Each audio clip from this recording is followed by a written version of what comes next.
Combinaison de pêche transformée en sacoche, canot de sauvetage en sac de voyage, ceinture de sécurité en guise de bretelles. Objectif, transformer pour ne pas jeter.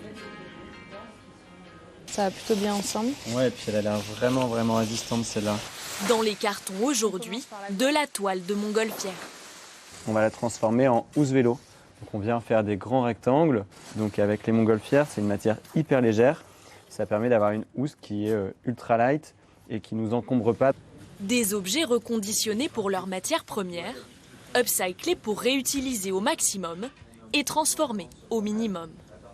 On a des canots de survie. Ici, on a aussi du ski, donc de la voile de bateau.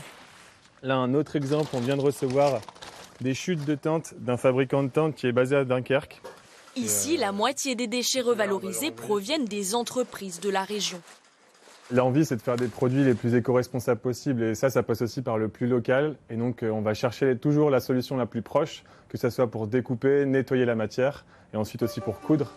À quelques mètres de là, dans cet atelier de la métropole, les matériaux sont transformés par des couturières en insertion ou réinsertion professionnelle. Tu feras attention de bien piquer droit ici. Donner un sens à son travail, développer des compétences, une véritable opportunité pour Julie, 20 ans. C'est très important d'avoir tout ce qui est local parce que ça montre le savoir-faire et ce qu'on sait faire aussi. Donc le fait de trouver une entreprise qui est pas loin de chez moi, qui est là, en fait pour moi c'était rare. Et le fait de voir qu'on fait ça à Lille, pour moi c'était une richesse et c'est quelque chose qu'il faut cultiver. Une richesse qui a un coût. 90 € pour cette housse de vélo que vous verrez peut-être dans vos TGV cet été.